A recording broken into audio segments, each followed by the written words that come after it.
Welcome to Lights Camera Barstool. Today, the long-awaited review of Francis Ford Coppola's epic picture, Megalopolis. A fable.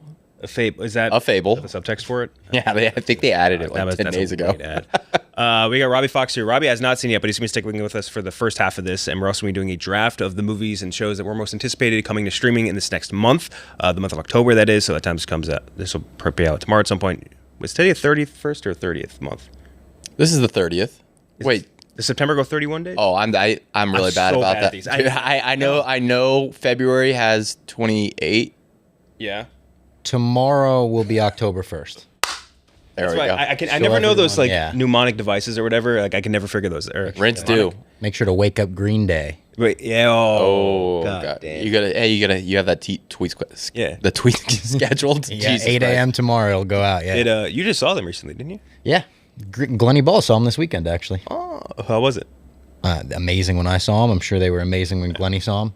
That was, I think, one of the first CD I ever bought was American Idiot. Oh yeah, 20 years just passed last week. Yeah, and that was it was holding like the bleeding heart, right? Yep. Yeah, iconic cover right there. 20 years has gone so fast. It's a shame they weren't in their prime when the word woke really took off, because good lord, they could have done a lot with that. They would have loved it. But yeah, before we get to all that, we do have a couple of news items to get to. The first. Well, before we get all to that, we do have to do the Pledge of Allegiance. You should hit the. Do you have the? I do have it. I was just texted the pledge. Yes, we have to take the pledge. All right. Yeah, yes. we have to. This is in honor of Megalopolis. All right. Let me know when you guys are ready. All right. On 3, 1, 2, 3. I pledge allegiance to our human family and to all the species that we protect. One Earth, indivisible, with long life, education, and justice for all. Thank you. Good job, Francis. Thank you, Francis. He cooked on that one for sure. Thanks, Frank. I only changed a few words. Yeah, it didn't really change a ton, to be honest. Kind of just lifted it and threw in a few extra ones. But before we get to Megalopolis, or long-awaited. Megalopolis? Megalopolis. Megalodon. It sounds like a Greek person. It sounds like a Greek woman's name, like Megalopolis. Can't remember who I was with this weekend, but someone did ask me if it was a shark movie. Because of the mega? We should just start calling it the Meg for sure. Yeah, the Meg. You see the Meg this weekend? I mean, somehow, some way, the Meg movies make more sense. They're more coherent. They're more coherent. Yeah. But before that, we do have a couple trailers to get to. Not a ton of news, but the first being the Ballerina trailer, the spin-off sort of series of John Wick, starring Ana de Armas. Obviously, in this trailer, you obviously get Keanu Reeves, which is kind of cool. Norman Reedus. I saw a very funny. Do you see that tweet where? No. Someone just like took a picture of Norman Reedus. I think like probably discussing film, just like tweeted a picture of him, like Norman Reedus in Ballerina. The quote tweet was just like, "Wow, he really got into a different character for this one. He always looks exactly the same in everything he's ever in." Someone said he's contractually obligated to keep his hair exactly as it is for AMC. Walking. Yeah. Really? I don't know how true that could be. It's been like 20 years, man. Throw it up in a ponytail, even. Yeah. It's a real shame, because I know Kojima's dying to get some strands. Oh yeah. He already got him. I think like every detail of Norman Reedus' face from what fuck was it called? Death Stranding. And Death Stranding 2 coming out soon. They just he released like the stills of his two newest subjects. George Miller is going to be in Death Stranding, and he's a character. And after having Guillermo del Toro in the last one, and then Elle Fanning, right? Yeah, Elle Fanning and Lea Seydoux. And Lea Seydoux in the last one too. Oh, okay. Yeah. He had a lot of people in Death Stranding. Interesting concept to cast people in your video game. They all seem to really just love him. I think he really wants to, or I think wanted to be a movie director, right? For a long time. Yeah, he's like, and then just kind of ended up in the video game industry. Yeah. Loves movies. And tweets his movie review all the time. Okay, so here's all the people in Death Stranding. Conan O'Brien, I forgot about that. Weird. That was a really random one. Are these, this is going to be such an ignorant question. Are they well-received games? Do people actually like the games? I think people love the first one. Death Stranding was like it's like you're playing like a sort of surreal dystopian delivery man. It's really weird. Yeah, I've seen the baby in the tank. Yeah. The baby thing is bizarro. They also did Metal Gear Solid. Metal Gear Solid, yeah. Edgar Wright in this. People love Metal Gear Solid. I know. Snake.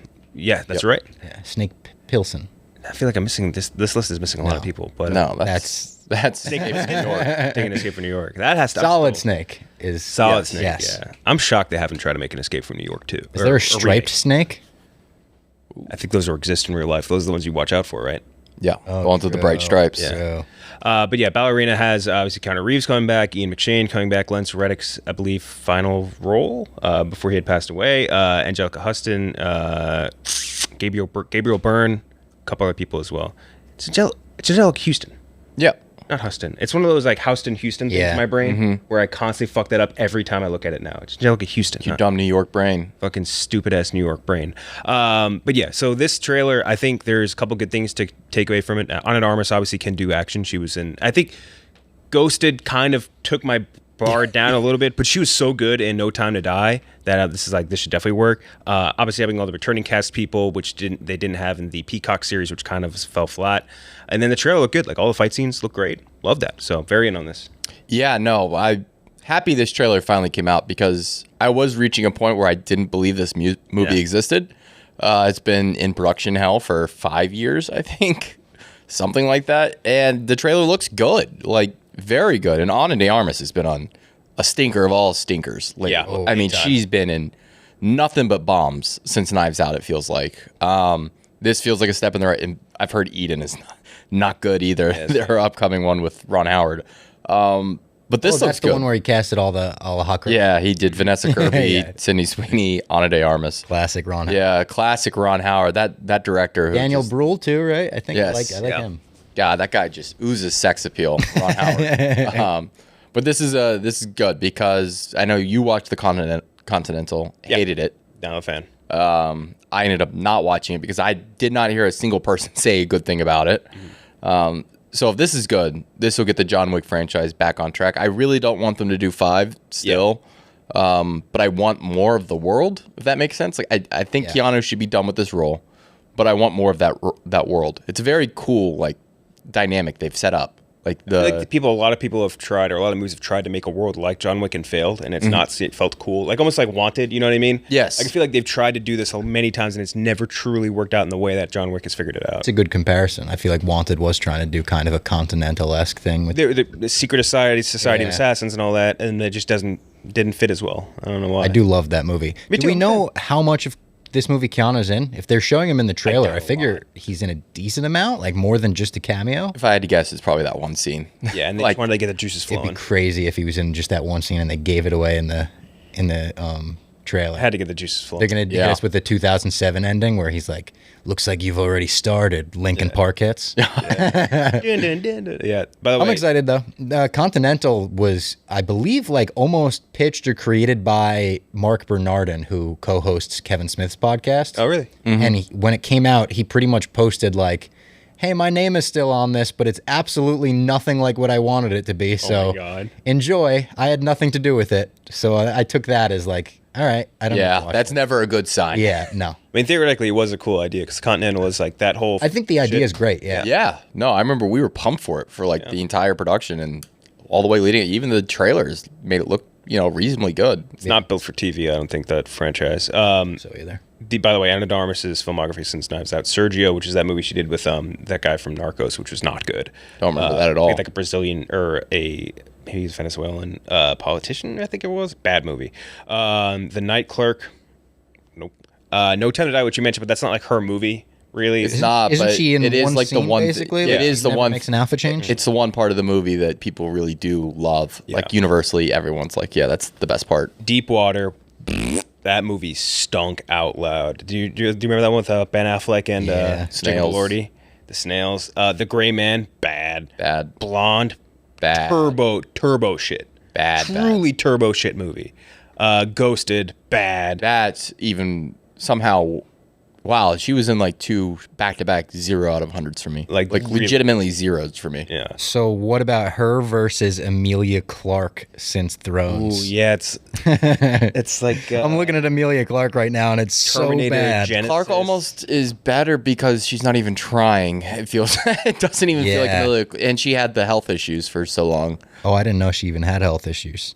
She had something very serious, right? She's in Above Suspicion, Last Christmas, The Pod Generation, and Secret Invasion. and Solo. That was 2018. That was a before cool Thrones character. was over. I want them to bring that back. Last Christmas. Yeah, I actually thought she was pretty cool in Solo. Yeah. Last Christmas was a. By the way, she's in Star Wars Outlaws. That character? Kira is in that game. Doesn't seem like she does her own voice. No, she definitely doesn't. I remember because I looked it up. But the person that does her voice is like excellent at it. I do love that IMDb just includes video game credits for they do really no reason. Like no reason. Like it's not like they're including audiobook credits and shit like that on there. No. They do for some podcasts now. Like if they do like one of those like true crime things or something, that they'll include that in there. That's still very strange to me too. Have you any of you guys seen Last Christmas? No. Last Christmas. That's the one with her and Henry Golding. Truly one of the most insane endings of a movie I've ever seen. Wait, no. I'm thinking about the one with Zoe Deutsch. No. Insane ending. One of the most insane endings, not in a good way. It's truly like not remember me level insane, but like it's up there. I don't even want to spoil it. 9/11 insane. Yeah, I don't even want to spoil it.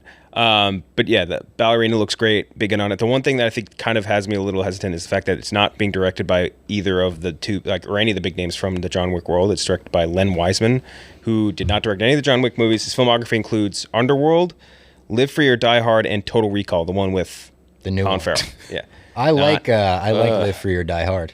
I like that too. Not John Wick level. No. I like Underworld, not to a John Wick level. I don't really like Underworld. I kind of like the first one. I kind of like the first one. Yeah, the first one's a little nostalgic. It's such like a time capsule of like 2002 action where it's just like everyone's in tight leather. Yeah. And the scene where she like cuts Bill Nighy's head. And is Underworld the one where she shoots the ground and drops? Oh yeah. Yeah. Oh yeah. Classic. I'm curious. Is it the same stunt coordinator? Yeah, that's some of it. That's got to be more important than the actual director, right? So it's the same writer as the last two John Wick movies. Oh, that's good. And it is some of the stunt coordinators. I think like the coordinator had a different role in the choreo in some of the other John Wick movies. Yeah. But it's not like one to one. Like this guy's doing this same thing here. Some of those same guys. But I definitely checked that. That was like one of the first things I went to look at. But yeah, I like that a lot. And wait, you guys don't remember that scene though? Which one? Bill Nighy gets his head cut in half? No, not at all. Oh, doesn't ring a bell. It's what's her name? I almost said Keira Knightley. What's her name? Kate Beckinsale, right? And in those movies? In Underworld, yeah. Yeah, I mean, I haven't seen them. It's never seen any of them? No. There's a scene like she's like fighting Bill Nighy, who plays like this turbo vampire guy, like insanely strong, and she's fighting him, and all of a sudden like they like break contact, and she jumps up and just like slices and jumps down, and like Bill Nighy goes and turns and like looks. He's like, "Oh, you didn't get me," and all of a sudden like half his face just slides off. Oh, that's always a good bit. Yeah, it was fucking good. Speaking of vampires, Nosferatu just dropped another trailer. Oh, what a segue! Oh, what a fucking segue that was! Holy shit! It fucking go. I mean, let's come on. That's oh my god. Vampire segue. That felt fucking great. Kenjac, I want to suck you off. But it just dropped a new trailer. Not like a ton of stuff different from the first one, but this is one where this is going to be like the movie of December probably. Robert Eggers, Aaron Taylor Johnson, Bill Skarsgård, Taylor Johnson. I always fucked up. I hate hyphenated names. Willem Dafoe, Nicholas Hoult. He had to take his wife's last name. Yeah, that's. Did he really? I know he's older. He's married to an older woman, right? Yeah, I'm pretty sure that's what happened there. I think her name was Sam Taylor. Oh my god. We've actually interviewed him in this exact spot. They were both sitting right here, and we interviewed him. Wait, the husband and wife? Yeah, together. We interviewed him. Were they in something together, or does she? I think she was producing something that he was starring. Weird. Yeah. Ralph Ineson and Lily Rose Depp in this. A whole bunch of people. I mean, everything about this: a gothic tale of obsession between a haunted young woman and a terrifying vampire, infatuated with her, causes untold horror in its wake. Everything about this is great. I mean, it's one of the better horror directors, a really good, super talented cast, and I mean everything that we've seen so far as like shots look. I mean, it looks. Oh yeah. Excellent, just from a pure cinematography standpoint. Yeah, there's one shot that they've used, I think, in both trailers now. The hand reaching over the town shadow. Yeah. So great, so great. Have you've seen Bram Stoker's? Yeah. Have you seen it before? I'm really hoping it goes for that vibe. Like that's probably more focused. Forward, right? Yes. Yeah. Probably more focused, but like if we can get that vibe, that cinematography. Oh yeah, that'll do it. That'll do it. I'm already impressed with their ability to not make me think about SpongeBob. They're Nosferatu, yeah. Nosferatu. Yeah, that was, for me and probably a lot of people our age, like that was my only exposure ever to Nosferatu, was that episode of SpongeBob. Classic. And when they announced this, my mind went right to that. I was just like, good luck making me afraid of fucking SpongeBob head ass. And I think they're going to successfully make me afraid of SpongeBob head ass. The Willem Dafoe line read of Nosferatu. Yeah. He's built for this. So perfect for this. Yeah. Like, that is such a no-brainer casting that I wouldn't have thought of. He's playing Van Helsing, right? I don't know. I don't know. I'll double check. Just his vibe, like the fact that they cast him in Poor Things in that kind of like weird, like that was a perfect role for him. Yeah. And this feels like a extension of that almost. I think he should be. I don't know what Robert Eggers' track record has been so far. That should be his muse. I think that like Willem Dafoe should be his like long. So he's done Northman and The Lighthouse, of course. Yeah. Defoe's in Northman? Yeah, it's a great role. He's like a head. He's just a talking head. I love that. Jester in it. I love that. But yeah, no, that's just like Robert Eggers. He'll probably lose money on every single movie he ever makes. Oh, watch but I really hope studios. It can't be that expensive though. His style, like The Witch, that can't be that expensive. That one, no. Northman, yes. Northman, yeah. very Northman was crazy expensive. battles and I shit feel like like that. Northman was awesome though. Yeah, People just Northman. it didn't register. I think with a lot big audiences. What else did he do? He played, by the way, he's playing Professor The Lighthouse. Albin Ebhard von Franz is his character. Who's playing Van? Is there going to be a Van Helsing? There has to be. I'm assuming at some point someone will I didn't know Van Helsing was Nosferatu's enemy. Oh, I know that he kills all vampires. He's the vampire. The vampire killer. But I didn't know he The extended. vampire. Anthony Hopkins played him in the Bram Stoker's, right? I believe so, yeah. Yeah, he was great. Who played him in the 2004 one? Hugh Jackman, come on. I only really remember the video game. I don't remember the movie Great at video all. game. Yeah. Great Video video game was game. awesome. That's back when that used to mean something. Yeah. Having video game coming out alongside your game. Yeah. It used to be good too. Speaking of vampires, R.I.P. to Kristofferson, who was in Blade. Another great one. Wow. Another He's in great Blade? one. Yeah, oh yeah. He's a vampire? He was cool in Blade too. It was what was his Whistler? Whistler, yeah. I saw yeah. Blade when I was in first grade, when I was 6 years old. I don't think I've seen it since. Oh, you got to rewatch it. It's so much more fun as an adult. I remember my friend Chris growing up thought Blade was badass, and I was like, "What is Blade?" And he was like, "You don't know Blade? It's fucking super Very Daywalker. badass. It's probably like one of the coolest live action comic book characters. Like in Yeah. terms of design, that's so perfect, fucking yeah. cool. Dude, he's just wearing like bulletproof armor, like just giant guns, samurai swords, the sunglasses, the haircut, everything about Blade is fucking awesome. motherfucker." Catchphrases, trying to yeah. Ice skate uphill. Yeah, in the scene where the cops come in to try and shoot the vampires and they shoot Blade. Yes. And he just like looks at them and he looks at them. He's like, "Motherfucker, what are you doing?" It's so funny. Deadpool and Wolverine's coming out on digital tomorrow. Maybe that'll cause an increase in Blade streams. Yeah, Probably will. fucking poor Blade. Kristofferson, Sorry if tough loss People though. didn't see that. Yeah, Grammy winner, great actor as well. On top of all that, one of Yeah. those just like, I think like more. He was in the second Star Is Born, right? I think Yes. the one with Barbara Streisand. Yes. Yeah. Great voice. Heaven's Gate. Heaven's Gate. A lot of funny quotes people have been tweeting of his. Like, he was just a funny guy. I didn't realize his sense of Yeah. humor. Yeah. I think Billy Joe Armstrong from Green Day, to wrap things back around, tweeted that he met him once, found out that he lived in Hawaii, I think, or California or something. It was like, "Oh, cool. Do you surf?" And his response was, "No, but I love mowing my lawn." That's just fucking. That's a great quote. God. Yeah. And RIP to Maggie Smith as well from Harry Potter. Yeah. Right. Among many other Legendary. things. I saw people. I think like Carrie Coons was saying this too, or maybe someone had quote tweeted something that Carrie Coons said. But like people are like, oh, like rest in peace, like best known for Harry Potter, and people are like pissed because she has like a legendary like. Yeah, she's considered like I think the greatest like 19th century actress on the stage in London. Yeah. Like, Yeah. it was her and Judi Dench. Yeah, going back to back. She was like a tremendous stage actress. Almost a Alec Guinness situation where Yeah. like, you know him as Obi-Wan, but he was also like a tremendous stage actor. Yeah. All of that. And I think that like people get like angry about that, like, oh, she should be more well known for stage. It's like not everyone has access to that. I know that. Yeah, Like, I don't get those. it's such a boomer thing to be mad over, kind Yeah. of. When it's like she was in a truly iconic role that everyone our age Loved. knows. Like, Yeah. that's like worthy of saying, hey, she was best known for that. And she just is. Like not everyone has access to the stage or be able to go out and like watch People stuff did like that with James Earl Jones too. It's almost like an elitist thing to do. You know what I Yeah. mean? Where it's like this is like You're most people. gatekeeping like what to remember someone by. Yeah. Yeah. I don't. Weird. I don't totally get that. Paul But McCartney had a nice like in remembrance post for her, and he said they used to go out to casual dinners in the '60s.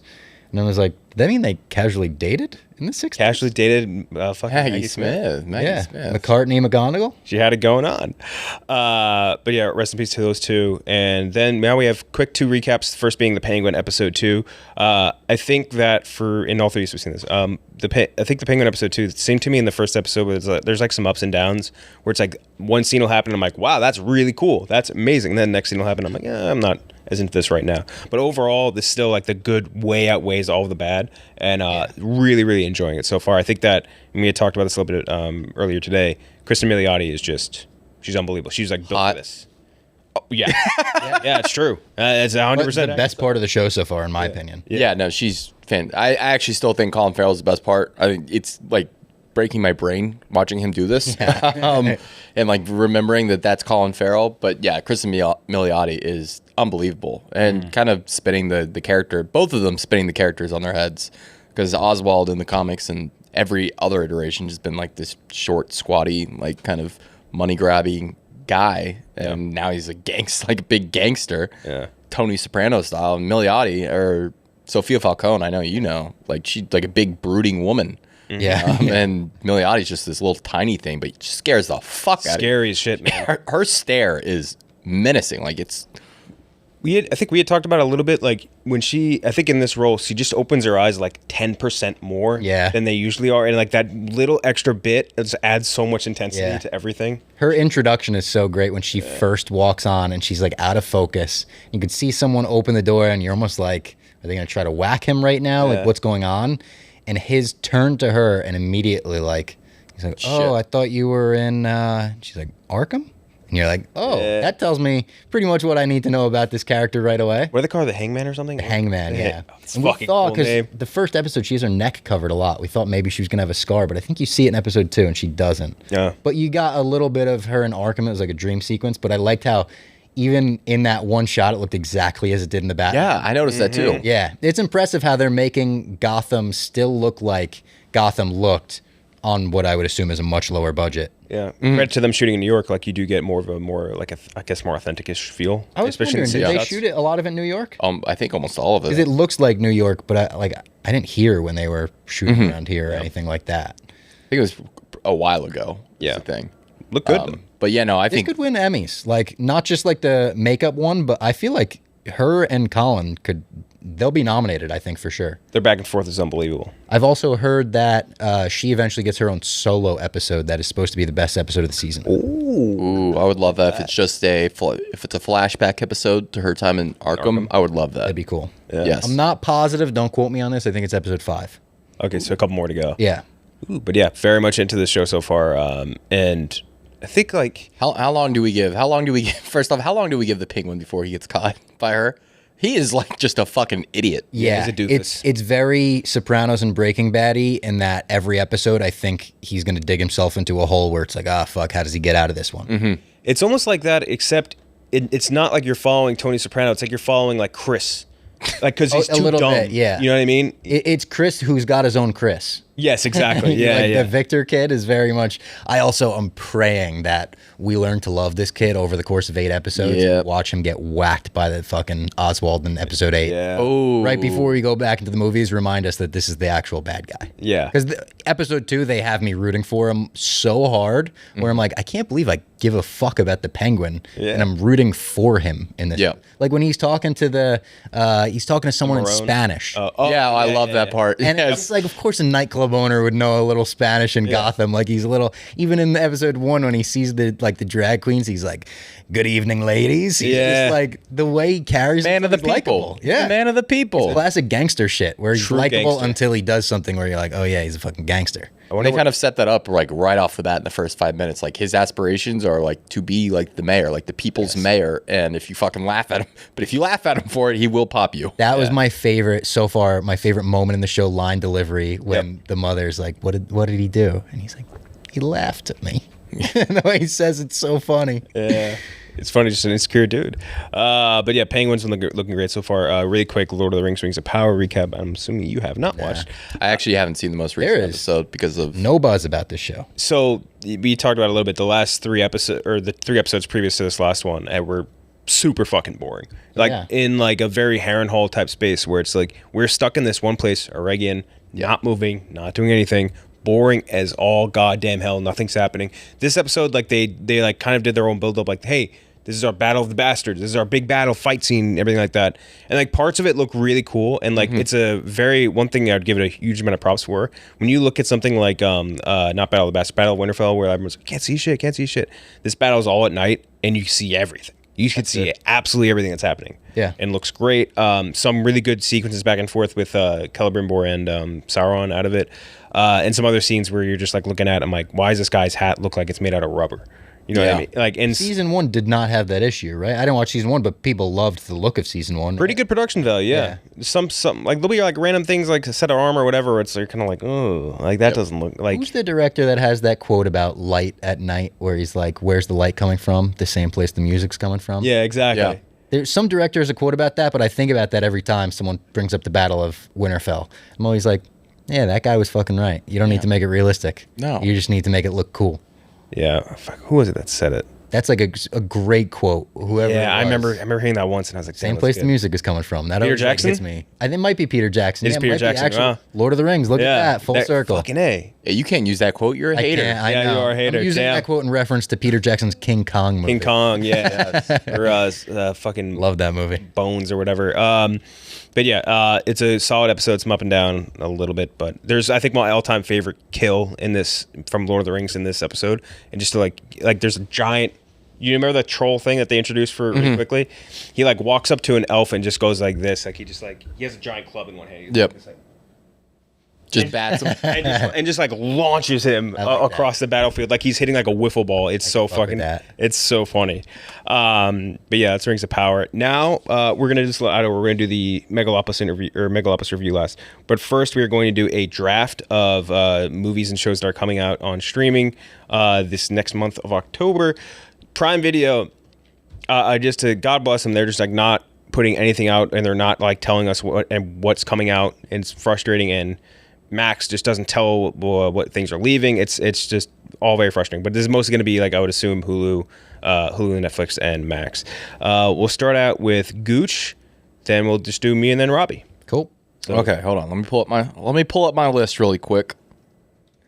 See what I can get. Number 1 pick. Trailer looked awesome. I wish it was releasing in theaters. It is not. Brothers, coming to Amazon Prime. From, I believe, the guy who made Palm Springs. I think you're right. I think we talked about the last time. Another movie that released to streaming and probably should have released in theaters. Fantastic movie.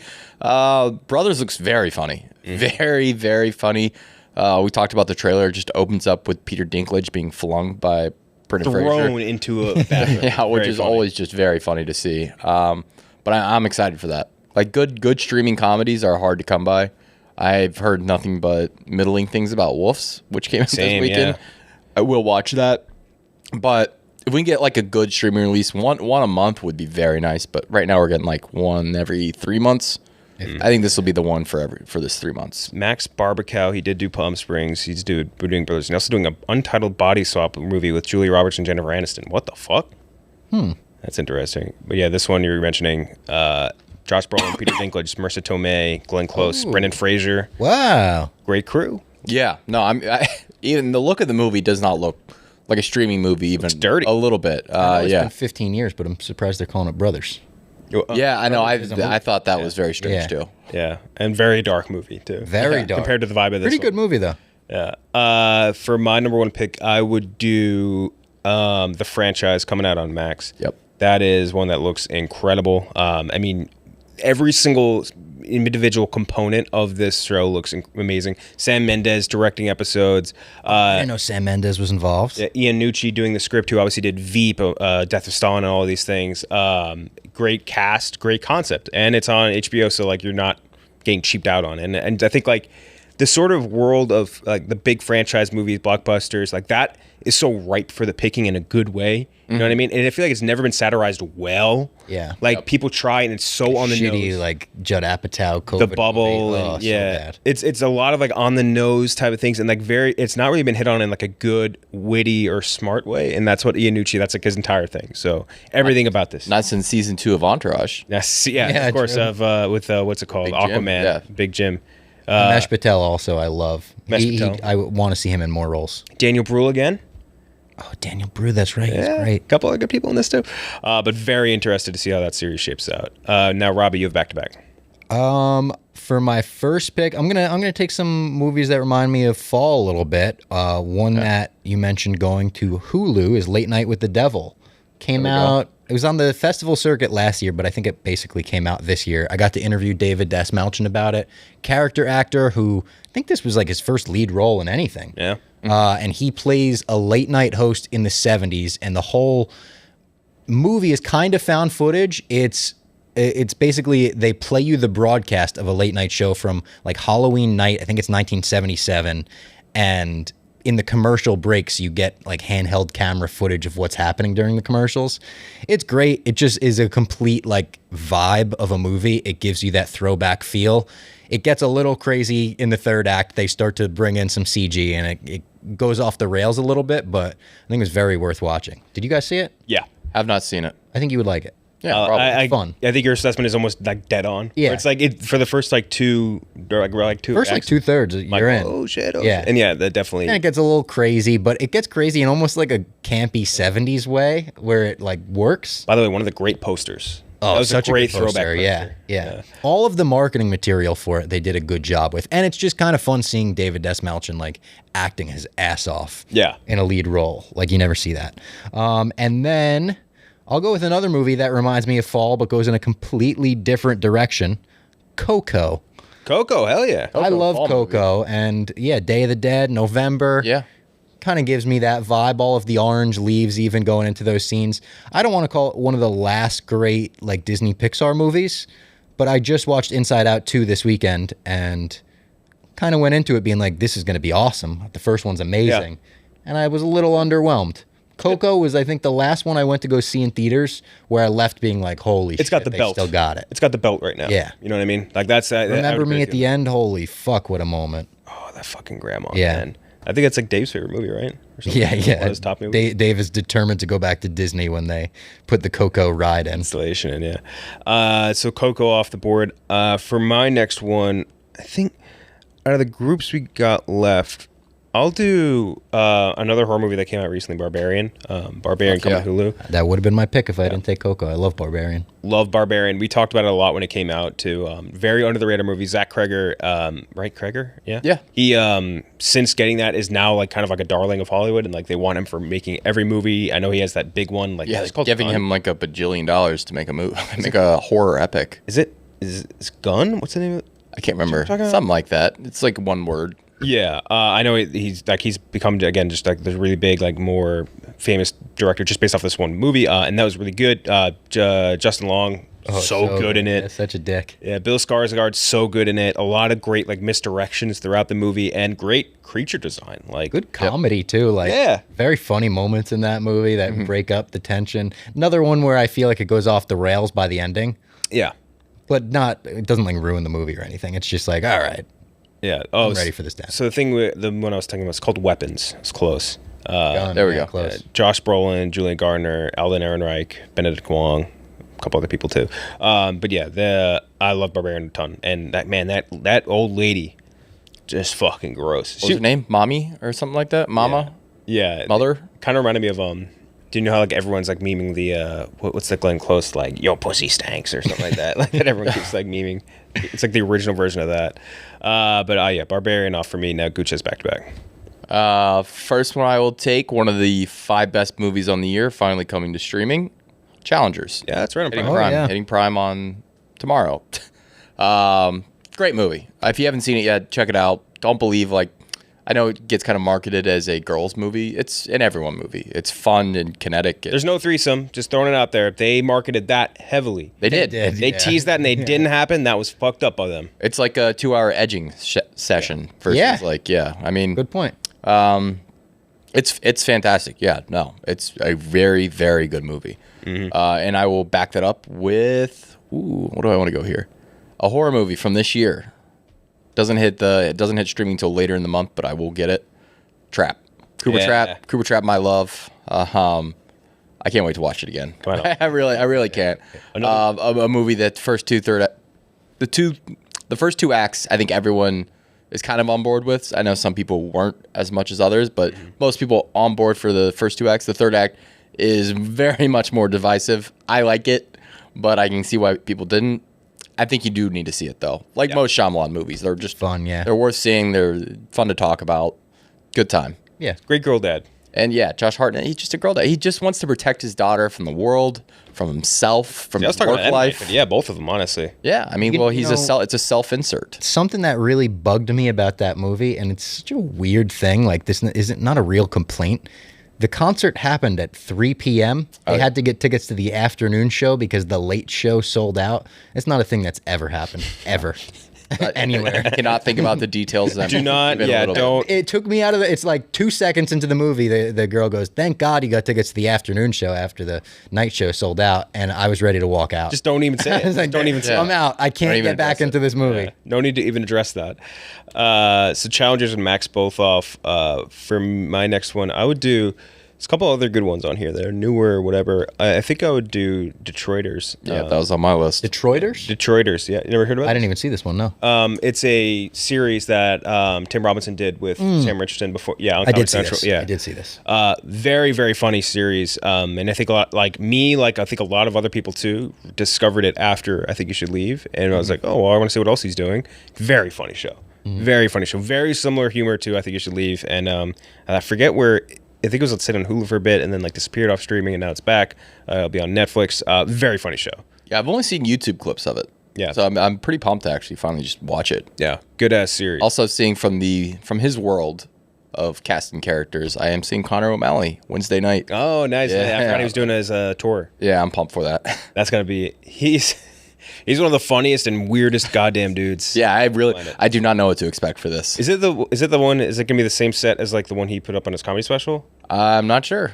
Where it's just him walking around with the beeper and stuff. Oh, that no, I don't think so. I've seen him do PowerPoint stuff too, and I really just do not he could probably just get up there and just start screaming for an hour. Still laugh at it. He's got a great voice. So you have back to back. Robbie, that is, sorry. Oh, we got Robbie's bookending then. Oh, that's right. Yeah, I forgot. You're back to back. Robbie with the IE. You're in a Robbie sandwich. This is Challengers. Yeah, with I Robbie. think about this. Yeah. I'm Zendaya. Get Trent Reznor in here. I'm going to take The Corpse Bride, another movie that obviously reminds me of fall, reminds me of Halloween. Maybe a hot take. I think a hot take. I like The Corpse Bride better than A Nightmare Before Christmas. Now, is this the same movie as Tim Burton's A Corpse Bride? This is Tim Burton's A Corpse Bride. Yes. Come on, say the full title. Sorry. I would only. I love that he does. I love when movies do that. I'll be honest. I would only throw out there that I'm not sure that there is a smellier fan base on the planet than Corpse Bride and Nightmare Before Christmas. Yeah, fans. you're probably right. If you see a human being wearing a shirt, Jack Skellington or something. With Jack Skellington, they probably have an Invader Zim backpack on. Yes, this is one of the most wretched human beings you've ever seen in your life. But yeah, they're good movies. I think The Corpse Bride is great, and I think The Corpse Bride is so funny. Every single time I watch The Nightmare Before Christmas, I think it's overrated. And every time I'm like, they have a great world here and great characters and great design, but the movie itself always leaves more to be desired, I think. It's a movie where I think you can... they're swearing, we'll never go back to that. Just leave it as it is. I think you could make a really good sequel to The Nightmare Before Christmas. But I love The Corpse Bride. Think it's super funny. Love the character design in that as well. And then I'm going to pick another movie that fits along this theme. I'm going to go with The Karate Kid. Ooh. Iconic Halloween scene in that movie. I don't remember this. They're in the bathroom and all the bullies are dressed as skeletons and they come after Daniel's son. Oh, wow. And there's a guy in the bathroom also dressed as a shower. Classic costume where he's got the curtain around him and shit. I think it might be Daniel dressed as the shower.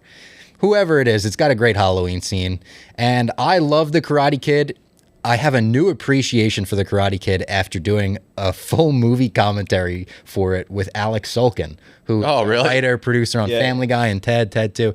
We were in the middle of the pandemic doing a bunch of commentaries, and I said to Alec, like, do you want to do any movie? He was like, yes, The Karate Kid. And we watched it with him, and he just, every scene just like waxed poetic about how perfect and amazing it was. And yeah, I love The Karate Kid even more now. What were his thoughts on the 2012 remake? I think he won't even acknowledge it. When that movie came out, I'm not gonna lie, I think I updated my Facebook status, and I think I was like, best 3 movies ever: Dark Knight, Avatar, The New Karate Kid. Mm-hmm. I was jazzed up because I remember my theater cheered when he did the backflip kick. Yeah. And that just got me, like, I was ready to run through a wall. This is what cinema is. As a 10-year-old. There's been a real, a very strange, like, different kinds of movies that, got panned, like, decades ago. People will come on Twitter and, like, try to, like, reclaim them. That's been happening with The Karate Kid lately. I've seen it a couple times, and I'm like, what the fuck is going on? Well, it's weird. They're merging the universes in the new one. Yeah, that's right. It's going to be Ralph Macchio and Jackie Chan. Yeah, which not a bad thing. Not a horrible idea. It's just weird to think about how they're going to... It's also weird to think that movie like spawned like multiple franchises. Like Cobra Kai. Yeah. Like, it is weird the lasting power that is. The last thing I thought would happen was like kids younger than us being interested in that franchise. I think I mentioned this before in an episode a while back, but one of the funnier things I'd come across recently was Pat Morita and his Red Fox impersonation being incredible from like Sanford and Son, and the fact that like Red Fox, like he had no money to pay rent or something, and Red Fox like basically paid his rent and was like, "Oh, you pay me back one day when you make it." And like, it's like, that's not my impression of Red. It's not a good impression, but it's a very cool story. So The Karate Kid off the board. Back to me.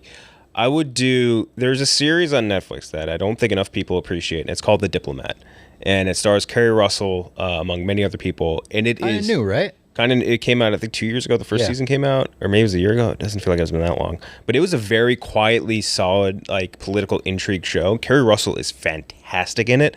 And we had talked a lot about the Americans and stuff recently. She's so good in that. It's very similar-ish in that, a big global politics type of thing in there. She's really, really good in it. It's not like some big action thing. It's just like almost like watching a slightly more tense, fantastical, maybe in a way, West Wing episodes, and it's really, really, really good shit. And the second season's coming out on Netflix this month, and it's very good. And I wish more people would watch it. I like her. Thank God Jeff's not here. He would stab you in the neck for the West Wing comparison. It's good. It's great political drama. Gooch, back. You know what Netflix show? I think because when you said The Diplomat, I always think it's the Noah Centineo show. Have you seen The Bodyguard? The Bodyguard, is that it? Bodyguard is the one with Richard Madden. Yes, Richard Madden. What is the one with Noah Centineo that came out last year? Oh yeah, he's like, an FBI agent. It's like the. I gotta be honest with you guys, The Recruit. I love that show. Right, it was so bad, but I watched like all 8 episodes in one day. Oh my god. Laura Haddock. Oh, it was so stupid. He lived with his ex-girlfriend who was his best friend, and like. It was so stupid. And that was squirt. Yes. Oh my god. They had this other show called The Night Agent that came out last year that people were like all over it. It was not that good. I don't remember that one at all. People. Oh, I remember this. Yeah, people were going crazy over it. Like it was not very good. I didn't get it. But yeah, The Diplomat for me. Gucci, your last 2 picks. Last 2 picks. First pick, I will go with. Let's go with. Actually, I think I've used this as a pick before when we did one of these drafts. I was going to say Interview with the Vampire, which you should watch. Great movie. On Max. But I'm going to turn it to Sideways on Hulu. Huh? I don't think enough people have seen that movie. Sideways is fantastic. Mm-hmm. If you liked Alexander Payne's last movie last year, The Holdovers, you will love Sideways. Oh, it's as simple as that. Also stars Paul Giamatti. It's a very much a dude's night out kind of movie. Like 2 dudes on the California coast doing the wine country right before a bachelor party or for a bachelor party. And it's just a good time. Won an Academy Award for Best Screenplay. Oh, wow. On top of that. I haven't even heard of this movie. That's crazy. It's great. I've seen the poster, I think. Sandra Oh is one of the love interests. Always beautiful. Great movie. Very funny. Very heartwarming. Has a lot of the same vibes as The Holdovers. I would recommend it to pretty much anyone. I was like racking my brain and trying to remember who the opposite lead was, and I was like, who was it? It's Thomas Hayden Church. Yeah, and he's great as like the douchebag friend who just like wants to have fun. Yeah. Like, dude, it's mine. It's weird seeing him with like longer hair in this. Right? Yeah. It's kind of like a different haircut. Yeah, I love his voice so much. Great voice, yeah. Yeah. Honestly, both of them in very different ways. Great voices. Yes. And then something I haven't watched, but me and Kenjac were just talking about it. Just dropped on the first episode dropped on Max last night, I think, right before the Penguin. It's called Uzumaki. It's a show that it's an animated show based on a manga, a horror manga by Junji Ito. People have been clamoring for an adaptation for over 2 decades now. And the way they handled it is very interesting. If you like animated shows, this is very interesting because they took just black and white panels and animated it. So it all looks like the manga. And it's horrific. You can just look up pictures of the manga online and you will see what I'm talking about. It's very terrifying. But I'm going to dive in head first. I'm very pumped to actually get into this. Yeah. It's called Uzumaki. People have, and this is like one where people have truly been going nuts for this. As long as like I can remember in the anime world, like even vaguely, like people are like, this. It's Naruto's last name. Yep. Yeah, Naruto Uzumaki. Just a fun fact for all the viewers out And it's the spiral. And the show is like something is central to the spiral. So that might heard just that mean before, like right? spiral. Oh, wait. We've heard that before. A spiral being very central to a series and then not actually mattering. Game of Thrones. Game of Thrones. Oh, I thought you were talking about Saw because I just tried to watch Saw. Oh, you did Spiral. Oh, yeah. Spiral. I could not finish Saw 10 because I was too squeamish. I used to gross. love those movies. It is a really nasty movie, but it's Oh good. my pretty God, gross. it's bad. My last pick, there's a couple on here I would like to have on here. I think I would go with, I'll take the Platform too. Platform itself, foreign language horror movie or suspense horror movie that like not a lot of people watch.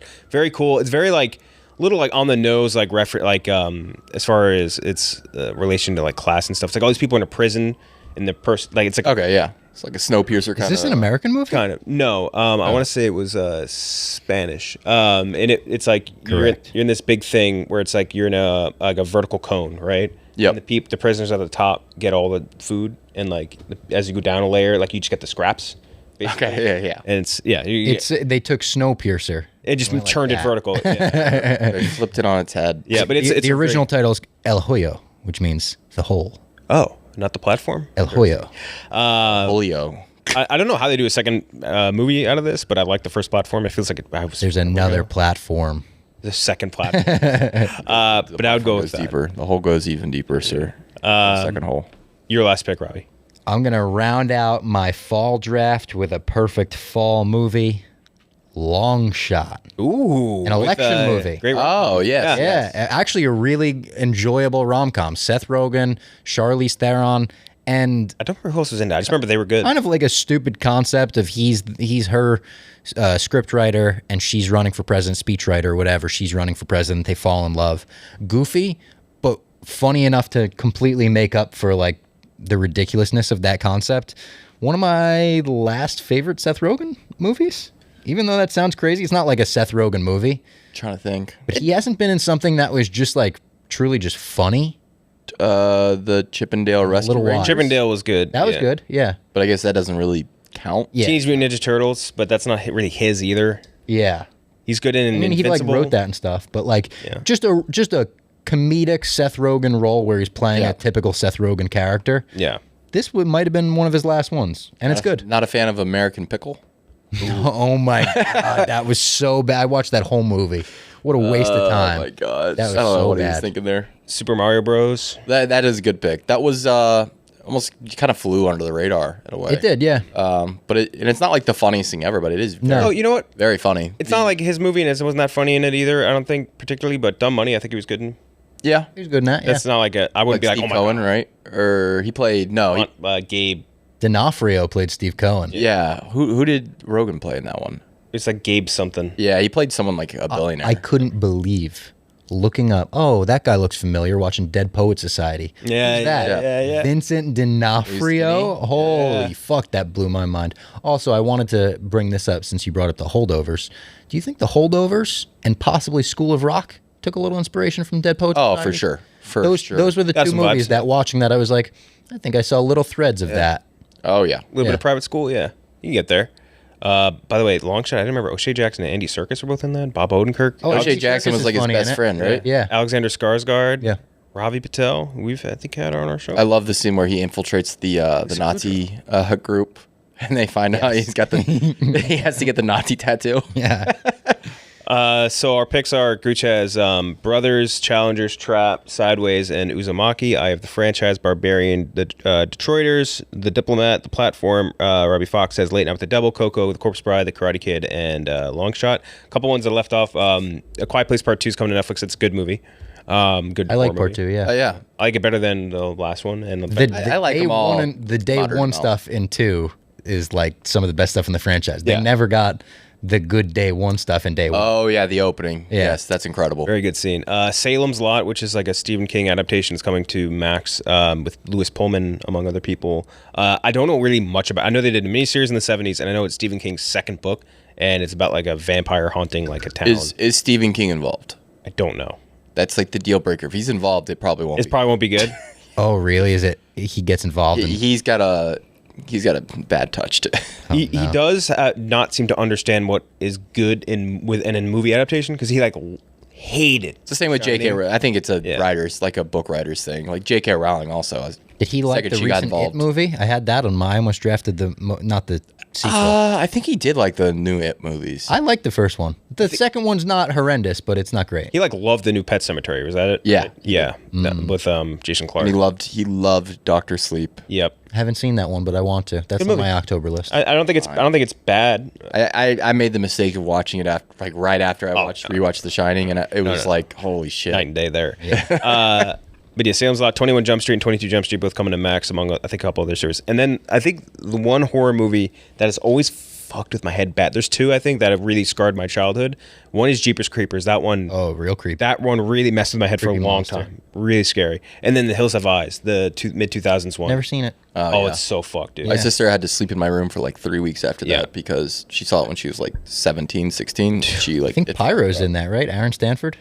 Possibly one of the kids. I think he's like in. No offense to Aaron Stanford, I think he's in The Hills Have Eyes and that. Yeah, and the X-Men, you know. Yeah. Or he was in, I think, the 12 Monkeys show. Deadpool and Wolverine. And honestly, got a way bigger role than anyone expected. He got some scenes with the big guns. Yeah, he is the main in Hills of Eyes. I didn't even recognize that was him. Holy shit.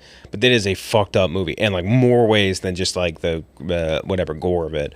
Really messed up. But that one always messed me up. And then, but yeah, that's the other honorable mention I had. I don't know if you guys had any. I had an honorable mention of the Lego Batman movie. The Lego Batman movie, great. The Lego movies in general, like even if it's like Ninjago or whatever, like they're all like generally pretty good. The Lego Batman movie is the absolute perfect. Like if you've never seen it, watch it. If you have seen it, it's the perfect throw it on in the background, do something else, and have that. You know, you look up every 2 seconds and there's another funny scene on. Yeah. It was good. That Channing Tatum as Superman, very funny. Yep. And I learned this weekend that when Batman sings, he sounds exactly like Will Arnett still, but it's actually Patrick Stump from Fall Out Boy doing a Batman voice, and he got the role by sending Warner Brothers a cover of him singing "Kiss from a Rose." What? So he sang a Batman song to get a Batman role. I love stories about like how different people get like singing voices or whatever. Like, but if you listen to the singing part, it just sounds like Will Arnett. It sounds nothing like it sounds like Will Arnett, and you almost think like he's not like really singing. Mm-hmm. Like you're shocked that Will Arnett couldn't just do that. Yeah, they go back. It's good stuff. Speaking of Lego stuff, I'm pretty pumped for the Lego Pharrell. I'm in on it. I am too. That's a great idea. I think it's gonna be good. Yeah, it's gonna be interesting at least. Do something different with a biopic. Like, thank God. Yeah. Do something different with a movie, which is a great segue to go into Megalopolis. Okay, movie review time. We're going to hit, again, the long-awaited Megalopolis from the director of The Godfather, the director of The Godfather Part 2, the director of Bram Stoker's. If he made it today, he might call it Bram Stoker's. Bram Stoker's Dracula. Let's see. Don't forget The Conversation. Great movie. One from the Heart. Apocalypse Now, great movie. A director of many great movies. Francis Ford Coppola. I feel like this is a movie where we don't have the right to talk about it if we're not supporting it properly. So make sure we're supporting it properly. What is going on? Oh my God! I had to make sure that we were truly supporting our good boy Francis Ford Coppola by having from the wines of Francis Coppola in Geyserville, California, a Cabernet Sauvignon vintage 2021. You are not going to believe how much this cost. I think I know exactly how much that cost. Actually, I don't know how much that one costs. I know how much the Black Label costs, and it's like $21.99. Yeah, this is about $13 from our boy. His wine. This is a bit, but his wine. The wine is actually good. Let's see. God, it is delicious. God damn it. It is very good. That is amazing. I've never had a Cab Sav that didn't make me like wince a little. Yeah, no, he makes good wine. Fuck. He's in the wrong business. I mean, that's where how do you think he paid for this fucking movie? He's truly in the wrong fucking business. Cab Sav is amazing. Megalopolis, long awaited, long the line. Something that I think that we've come to the realization of is that like nobody outside of the movie space really knows about it. It's one of those movies you see it and you go, why is everyone is talking about this movie. Everyone has to be talking about this movie because what the fuck did I just see? And then you realize it's really only movie fans and like hardcore movie fans. True beaters. Who are seeing this movie. It made like $8 million. Not a lot of money. $8 million on a $120 million budget, which self-financed. Not the point of the movie. I think very clearly you figured that out early, but no one's seeing this movie. Yeah, it is obviously not just from ticket sales. Not seeing it. There's not a lot of buzz from it, and I think this is like a true bubble moment where we realize that no one is really talking about this.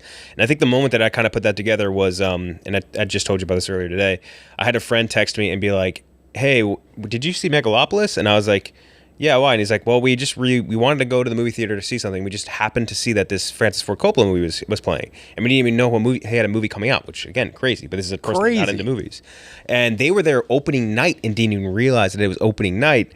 2 people in the theater, just Tim and his wife. Which theater? Is this in Manhattan?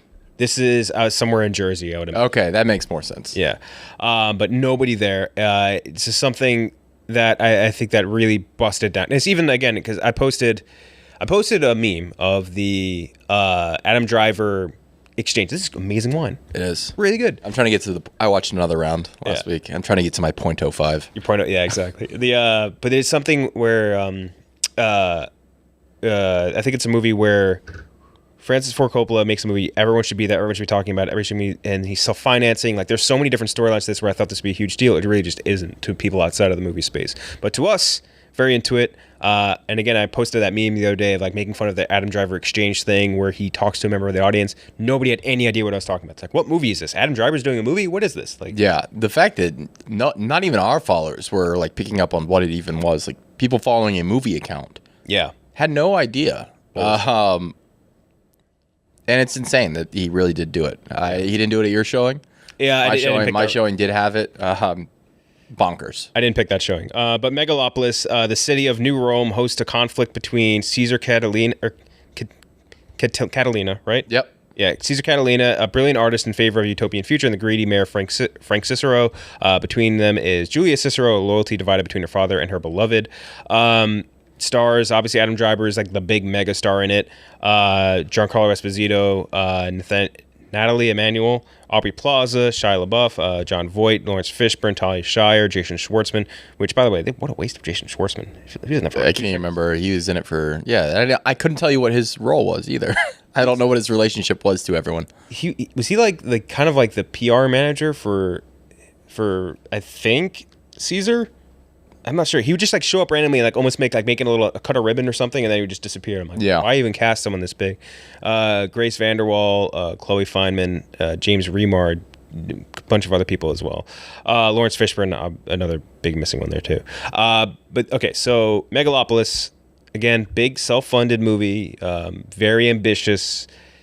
It is, I think, through the first act, a movie where I was very interested. Or I'm like, okay, like this has about the movie we just talked about too, with about the subtleties, a brick to the face. This is like really unsubtle, like jabbing at like where the American culture is at and all that. Mm-hmm. A lot of like one-to-one references and stuff, and like that part of it is like a little, but like through the first third, I'm like, okay, like there's some interesting stuff happening, right? The bottom 2/3 of this movie are such a fucking bore that it drags it down into, I think, probably being his worst movie. It's his worst movie? I haven't seen Jack, and Jeff swears that Jack is like the worst movie ever made. I can't. It's really, really bad. And I don't know what this movie was trying to do other than to be sort of like freaky. You know what I mean? It's like, hey, we want to make a little commentary on like American culture and stuff, but we also want to give you a little surrealism. But like, it's never like surreal enough, and it's never, the commentary isn't like saying anything that we don't know. And I think maybe that partially comes to the fact that like this movie's been sitting in the tank for 50 years. Yeah, 40 years. Like since like he wrote the first script for this in like 1976 and he first tried to get it made like in 2001 and was doing casting calls, and then like couldn't do it because of 9/11 because it was all about like New York City and stuff, and then waited again. And then I just think maybe this idea would have worked better earlier, like when it was like, I don't want to say like ahead of its time, but like late stage empire of America. Like, yeah, you could do that in like the 80s or 70s, and that's like fresh. Now it's like, yeah, we kind of know that's where we're at. So like, it was way, bro, we know we're fucked. We kind of know what this world is at right now. So way less fresh than I think he originally thought it was. Some cool stuff still, but yeah, not a big fan. Yeah, I think, and this movie almost doesn't even feel like a movie. It feels closer to something you'd like find in a museum. It's like an art exhibit at points. Like, it's like an art project. Really, truly, it is Francis Ford Coppola's self-financed art project. He wanted to show everybody. The dramatic elements, the dramatic plot, not as incoherent, I think, as people sold it as. Like, it makes sense front to back, like what's going on. Yeah. For the most part, there's some weird editing choices and like lines that kind of just don't make sense, but I could follow the plot. But the dramatic plot itself, it doesn't do much. It really doesn't. It's just like poorly written. Just kind of goes nowhere. Like you said, it's just well-tread ground. But on the other hand, a very nice surprise. This is one of the funniest movies of the year. Intentionally so. Did not see that coming. It is very intentionally funny. Borders on comedy. Like, he really did, I think, and even in adding that subtext, the subtitle, a fable. I think he's really trying to sell this as like a Shakespearean movie. Which a Shakespearean drama would have those comedic characters like Wow Platinum and Claudio. Yeah. And they're hilarious. A lot of canceled people in this movie. They are canceled, but there's a reason why Shia LaBeouf was one of the most promising young actors at one point, and Jon Voight was a very, very well-respected actor. Jon Voight playing Jon Voight and doing a really good job at it. There are some great performances across the board, even with so-so material. Aubrey Plaza is really the standout, I think, in the movie. She's fantastic. Like, even aside from just being hot as hell, she's really, really good.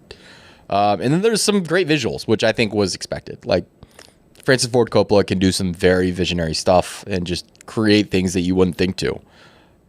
There's also some really bad visuals. Some of the CGI sequences are very goofy.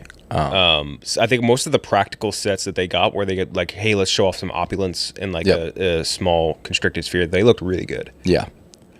So it's just a very mixed bag, and I put this in my review. It's a movie I cannot recommend to a single soul, but also firmly believe everyone should see it, just because it's something that I think will be talked about forever. Like, once this hits streaming, everyone will talk about this movie. I don't think people are going to pay to see it in a theater, but once it's on streaming, holy shit, people are going to talk about this nonstop. Yeah. What's like the best positives you could bring away from Megalopolis? Because I think for me, I think Driver was solid. I feel like he should have been into it more. Because I feel like some actors here were like, oh, this is like a self-financed movie by a director. Let me go fucking crazy. And I think that's kind of where Shia went. Yeah. You know what I mean? Where he's like, I might not get another acting job. I'm just going to fucking go crazy. And like, he really went into it, and I think he was great. I think Jon Voight was, again, playing like sort of a Jon Voight character, but was very good. Yeah. Aubrey Plaza really went deep into it. And I think Driver was maybe a little too reserved. Yeah. And like not really going for whatever he wanted to do. When I think that's what everyone else was kind of trying to do. There were some moments where he really leaned into, like the clip that's gone very viral is Natalie Emanuel. Natalie, right? Natalie Emanuel, shows up to his penthouse, and she's like, why don't you take me on as an understudy? He's like, I like to spend time with people who think about the philosophies and the sciences, and the writings. Yeah. So go back to the club. It's just so out of left field, and the head nod and the shake, like, it really, really killed me. Yeah. I do believe he could probably have gone a little bit harder. Yeah. Especially, I mean, I almost wish this was a full-on comedy, like a full-on black satire. I think it might have done even better in that space, but yeah, you know who was originally cast into the driver and the Emmanuel role? In like the 2001 version or like? No, the most recent version. Okay. Like a few years ago, up until I think like 3 or 4 years ago. It was Oscar Isaac would have been. I don't think he would have been. I don't think he could have done any better. But then Zendaya on the other side. Zendaya would have been great. Oscar Isaac would have been strange. Oscar Isaac's such an odd actor to me where like he's not expressive. He's not an expressive actor to me. Like he doesn't like, you know, like those certain actors where their eyes don't move. He's an alpha male. Yeah. He's like he legit just fucking cool. I think he's a good actor. He's just not expressive, and this is like a role where I feel like it could have been a more expressive you could be, the better. But yeah, I think that some of the plot elements, I agree with you. People really I think the early reviewers that were like trying to get headlines out of it or maybe engagement out of it or something, they try to oversell this as being like, oh, this is goofy as shit. You're not going to understand it. It's incoherent garbage. Like, it's pretty coherent. Pretty cut and dry. Yeah. Nothing really you can confuse too much. There's a few parts where I kind of was like confused on what was happening, but then I could think about it for a second. I was like, oh, I see what he's trying to say here. Yeah. Like really killed me was the virginity raffle. Yeah. Not even virgins. A raffle. They were like just giving like donations because she kept not fucking. Yeah. And then once it gets found out, which I don't know how referential this was on if you can look up Francis Ford Coppola's history with this stuff. But he got caught having sex with a minor, and not that Francis Ford ever got caught, but he has associated with people who have. And then immediately it being like, oh no, she was actually 23, and the video was faked, by the way, too. Yeah. The good idea haver is very innocent. Yeah.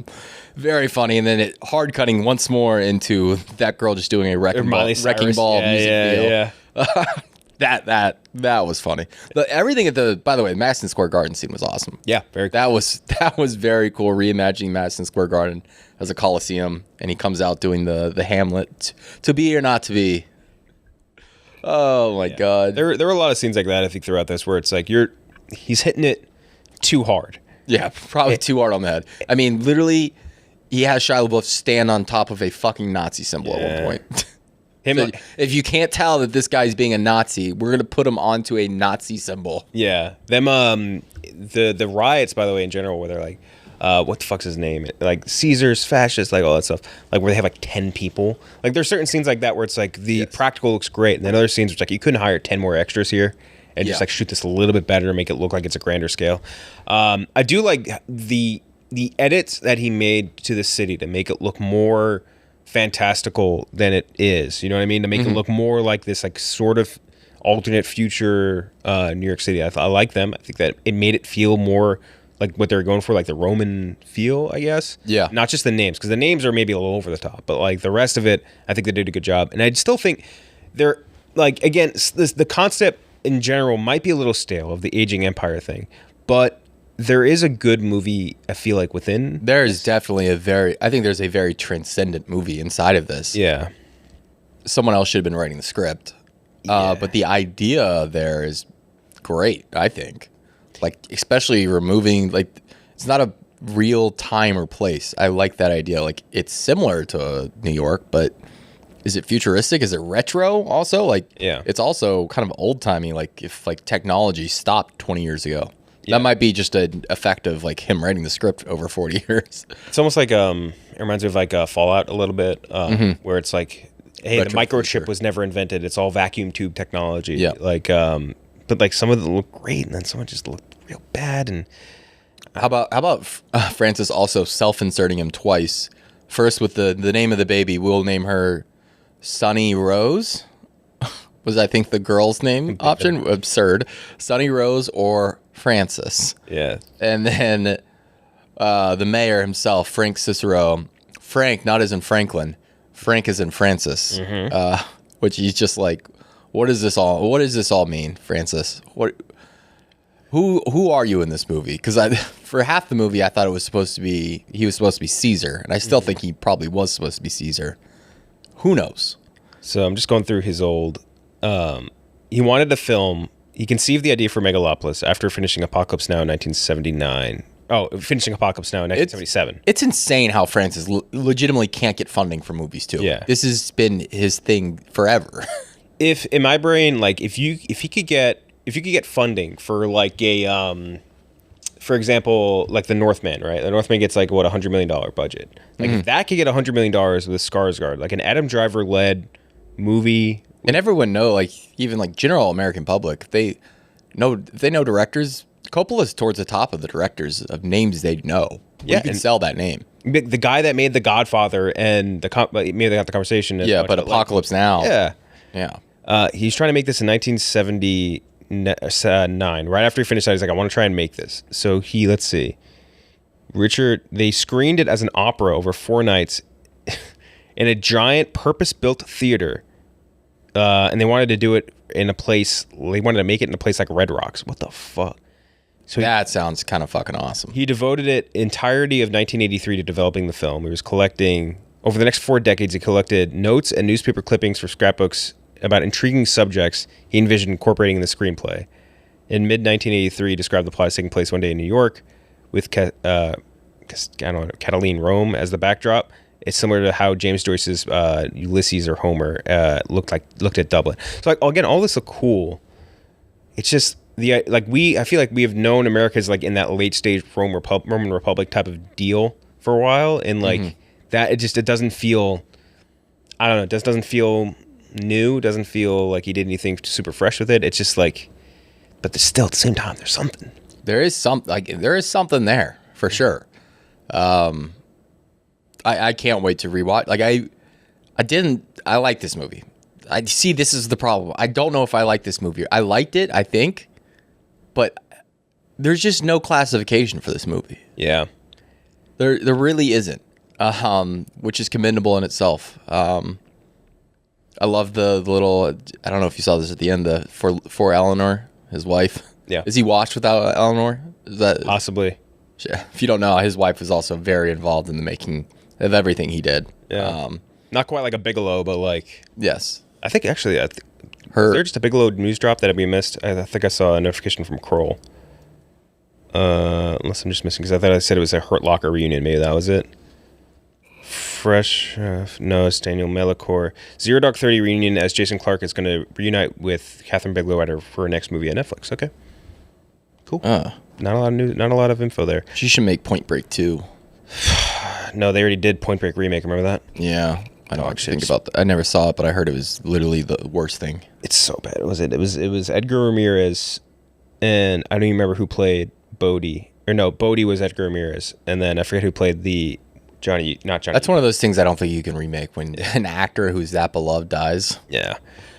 So by the way, with Megalopolis, they had already shot 30 hours of footage for Megalopolis, and they were location scouting for more places in New York when September 11th happened, and then they couldn't shoot any more of it.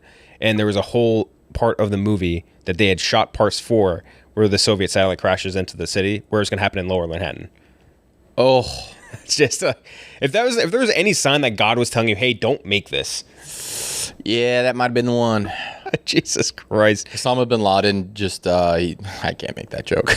he perpetrated the attacks on America just so that Megalopolis wouldn't be made. He had an early script, and he was like, do not make this movie. Yep. Dude, this is insane. There's so many different like factors to Megalopolis. And I looked at this wiki a while ago, but I haven't feel like I looked at it in a while. They had interviews with like directors to do parts in this, like Spike Lee, George Lucas, Martin Scorsese, Spielberg, is Eleanor, we talked about a second ago. Yep.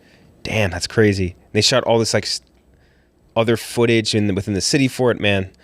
I don't know. If they had released a movie that was, because they're 3 best friends, him, George Lucas, and Steven Spielberg, all coming together to put out a movie together, that would have been nuts. But then, like, I don't even know what you make out of that movie, because like they're all such different directors. Spielberg would have fit in on this. Spielberg would have been great for this. He would have been a great no man for Coppola in the course of making this, and a great like, how do we?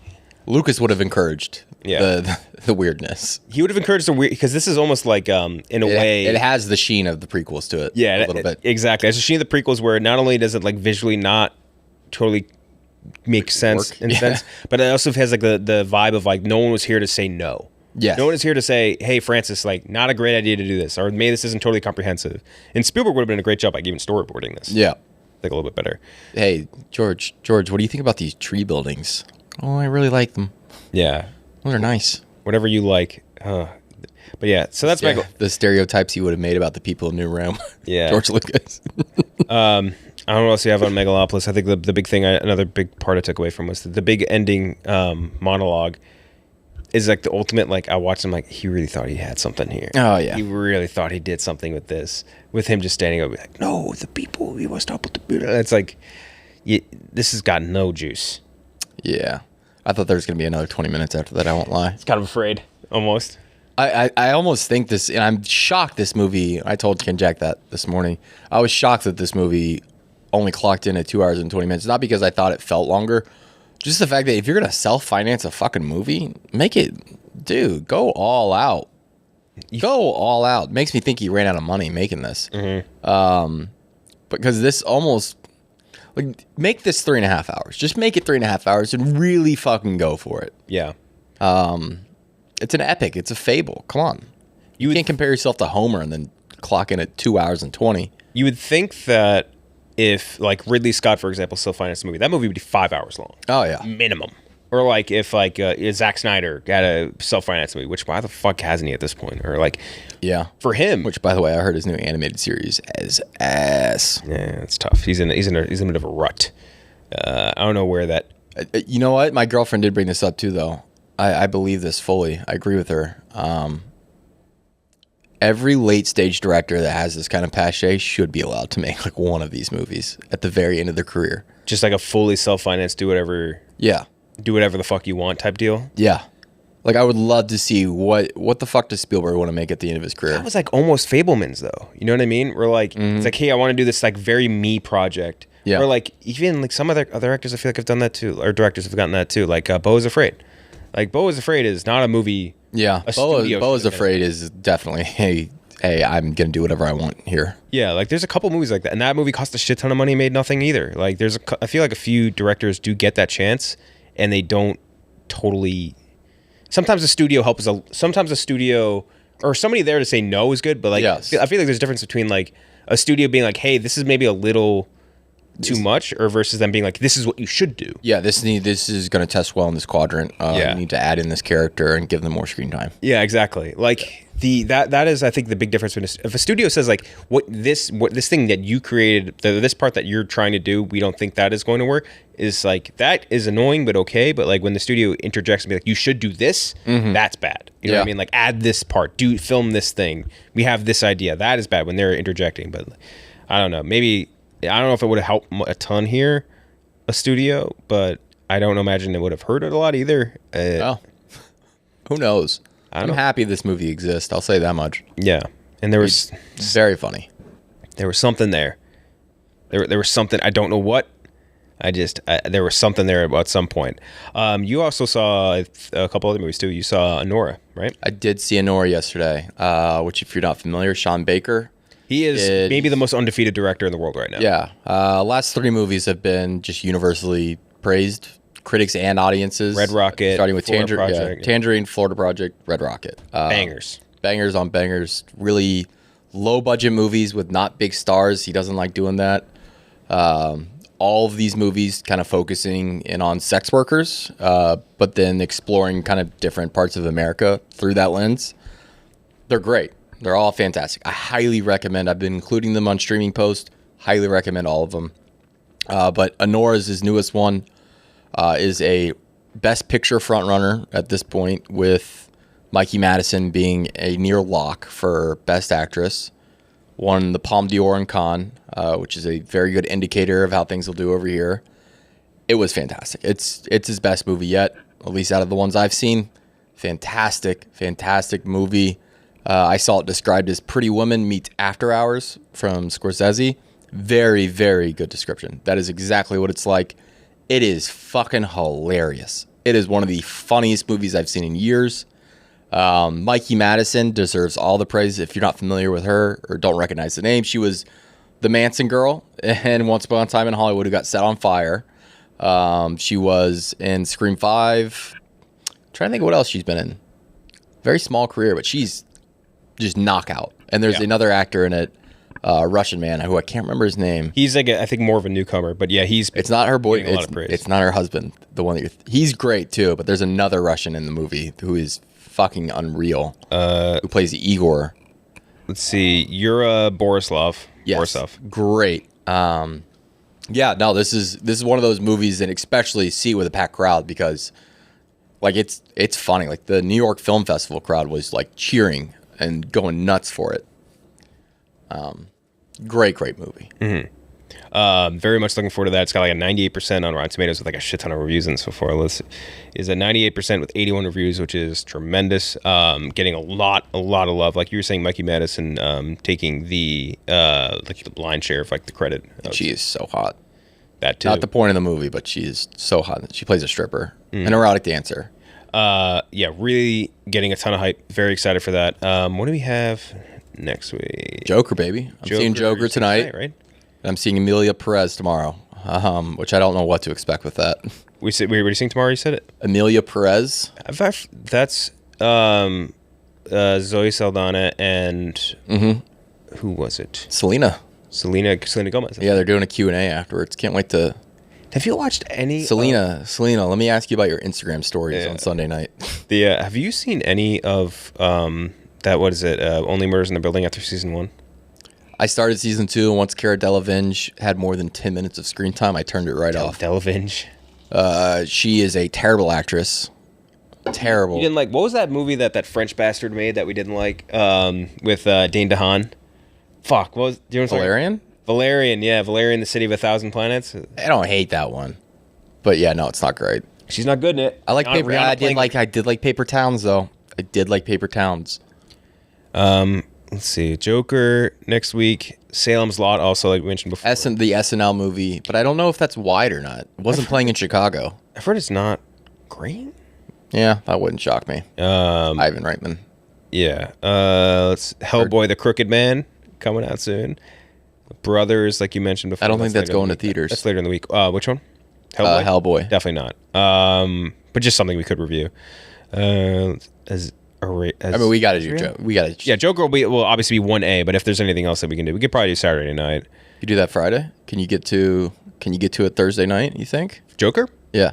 Could probably hit it, yeah. Yeah, I'm flying out Sunday. I'll get let's see if we can maybe we can do a full, if it's good enough for you to want to see again, maybe we can get you, me, and Owen, or else to come and see. Maybe Fights will come and see it with us too.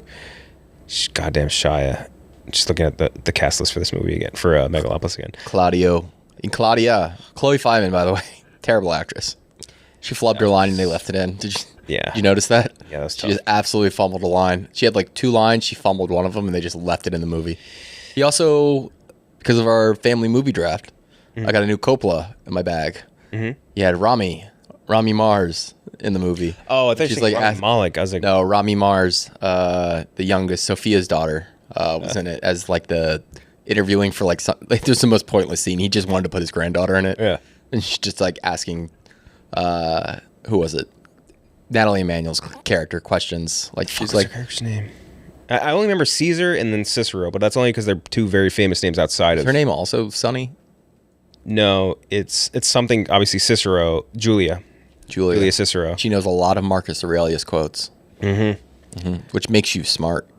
Dude, by the way, we mentioned this before. The Aubrey Plaza line, where she's like, "You're anal as hell, but I'm oral as hell." Yeah, she like gets down on her knees. Which good shit. If you've seen the movie, fun fact: that whole Auntie Wow scene. That was all Aubrey Plaza. She came up with that front to back, and yep, she's a performer, ladies and gentlemen. That's one way to put it. That is, she was good, and I'll tell you what, just based on everything that we know about Francis Ford Coppola and in general, probably no intimacy coordinator on set. Got to imagine. Nope. Got to imagine based on him. But yeah, anyway, that's Megalopolis. We'll do Joker 2 next week. Anora obviously crushing. I feel like there's something else that we're missing. What else are we watching? What alcohol do we bring in for Joker 2? Ooh, that's a good question. Is there a Joker wine? A Joker? There has to be a Joker wine. Like 21 Crimes, that one bottle. That's the one, the Australian one, right? Or something. Yeah. I always see that and I'm like, damn, it looks cool, but it's not. It's not good if I remember right.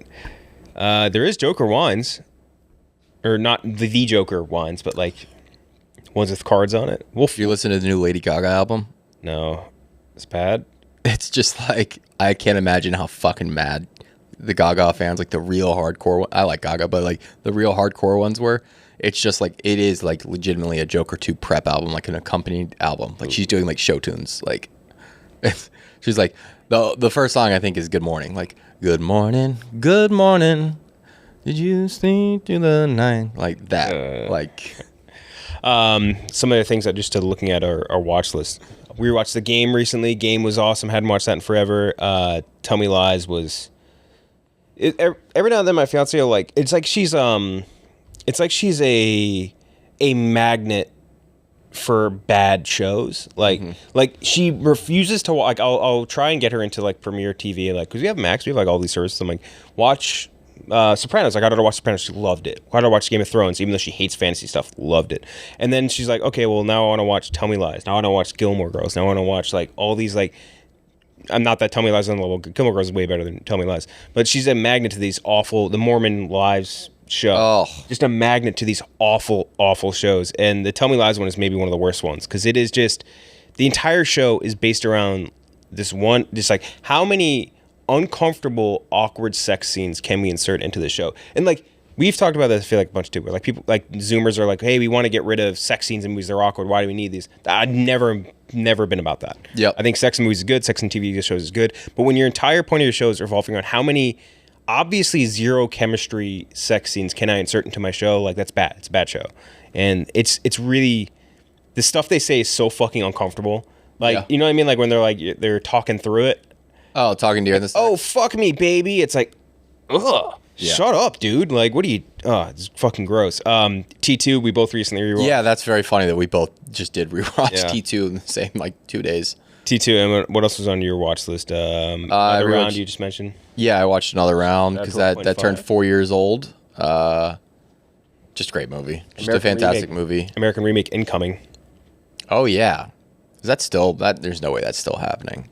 Let's see. That was announced like 3 years ago. Chris Rock was directing it. That's right. I forgot about that. Okay, yeah. And DiCaprio was going to star in it. That's not happening. No fucking way. I haven't seen anything about that anywhere else. Like, it just says all the articles right now are just about how it's going to happen. But this is in January of this year, and there's nothing else, no other news about it. That would be bad. Let me think. Eyes Wide Shut. I watched that. I watched Eyes Wide Shut. Yeah, The Matrix. The Matrix holds up so well. It's truly unbelievable. So fucking good. It looks better than like anything that comes out right now. Dude, it's crazy how good the CGI looks for like, what is it, 1999? Or filmed in 1998? And just like the whole thing, like front to back, just is perfect. It gets more perfect every time I watch it. I'm like, oh, this really is just like one of the movies. Like the movies of Hollywood. Like if you make a book about Hollywood, that's getting brought up in the first 20 pages. Yep. Like, it is one of those types of movies. And I think... I'm not a huge fan of Matrix. Was it Revolutions? The Resurrections. What's the third one? That's Revolutions, right? Yeah. What's the second one?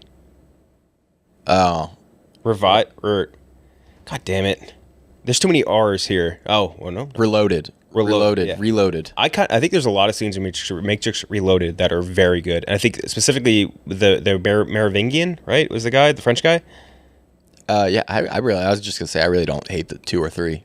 I don't love 3. It's a very clear drop off, but I don't think they're bad. There's the scene where he has the big fight in the mansion in 2, which is amazing. Where he has with all like these taking like the swords off the wall and shit. Yes. That scene is sick. The opening where he fights like the 800 Smiths. Yes, the Million Smiths fight. Yeah, that one looks... And like there's a scene where... And this is such a fucking Wachowski's stupid shit thing, where he throws the Smith and it makes the bowling pin sound when he hits all the other Smiths. It's a fucking stupid random thing to put in there. The highway fight with like the albino twins. Oh yeah, of course. Fucking cool. And that one of those guys is Daniel Bernhardt, who's in like he's like one of the great. I'll show you his face, you'll know him immediately. He's in like every John Wick, everything that's involving those guys. He's in like Nobody. He's in. Oh yeah. Oh wow, he's one of the good makeup for them to get him to look like the albinos. He's not the albino. He's the big Smith that jumps onto the truck and fights with Morpheus. Oh okay. Sorry, my swords. That's another great scene in that too. And like they flip over the truck and like Morpheus like takes out like the Glock and just like and it blows up. Yeah. fucking great at scene. Movies rule. Yeah. Movies are awesome. And then Eyes Wide Shut, which, great movie. Mm-hmm. I defend it. But I did just realize, if you're a New Yorker, you'll understand this reference, but there's only one scene in the whole movie that actually uses footage from New York, because they shot the whole thing in London because Kubrick was like dying and he just wasn't going to fly across the pond. The one scene is like Tom Cruise walking in front of that rear projection screen, and I realized that it's like in front of the bar I've been going to for the past like 3 years. It's just a shitty NYU bar, like, that serves, like, they just do Saturday and Sunday deals, $40, all you can eat wings, all you can drink beer. Yep. And so I was just like, oh yeah, hell yeah, Kubrick, you would have loved this shit. Yep, just a singular scene they managed to throw in there. Yeah, that again, watch Joker 2. Maybe if you can watch, or what was the other one we were saying? SNL, maybe. SNL, I guess. I feel like that's not showing everywhere, like we were saying. I'm not sure, but man, that's Coppola one is just hitting me right in the head. I haven't had lunch yet or breakfast. Oh, jeez.